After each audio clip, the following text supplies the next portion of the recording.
ఓం శ్రీ మాత్రే నమః. ఈ మాసంలో ఈ రాశి వారికి యథార్థంగా మిశ్రమ ఫలితాలు గోచరిస్తున్నాయి. నెల ప్రారంభంలో కొంచెం ఆరోగ్య విషయం కాస్త జాగ్రత్త.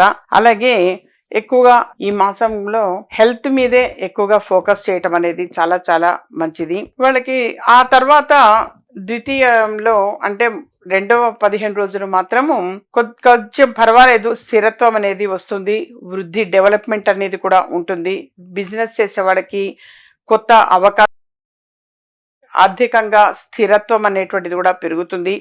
కాకపోతే కొంత మోసపోయే అవకాశం ఎక్కువగా ఉంటుంది. కాబట్టి కాస్త ఈ కర్కాటక రాశి వాళ్ళు ఎవరైనా సరే, ఆడవాళ్ళు కావచ్చు, మగవాళ్ళు కావచ్చు, ఎవరైనా కొంచెం జాగ్రత్త వహించటము అనేది అవసరము. తర్వాత వీళ్ళ స్ట్రెస్ అనేది ఎక్కువగా ఉంటుంది. ఆ స్ట్రెస్ తగ్గించుకోవటం చాలా చాలా మంచిది. ఆ స్ట్రెస్ తగ్గించుకుంటే అనారోగ్య సమస్యలు అనేవి కూడా ఏవి కూడా తలెత్తవు. వీళ్ళు కాస్త అన్ని విషయాల్లో కూడా జాగ్రత్త వహించటము అనేది అవసరము.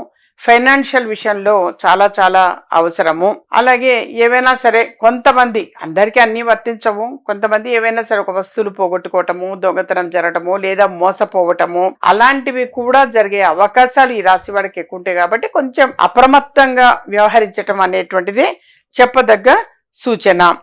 అలాగే వీరు ఎప్పుడూ కూడా దైవ ధ్యానం అనేది చాలా చాలా మంచిది. అందులో ప్రధానంగా శివుడికి అభిషేకం చేయటము, పంచాక్షరి మంత్ర జపం, ఓం నమః శివాయ అనేటువంటిది ప్రతిరోజు కూడా కనీసం ఒక జపమాల 108 సార్లైనా సరే జపించటం వలన మేలు జరుగుతుంది.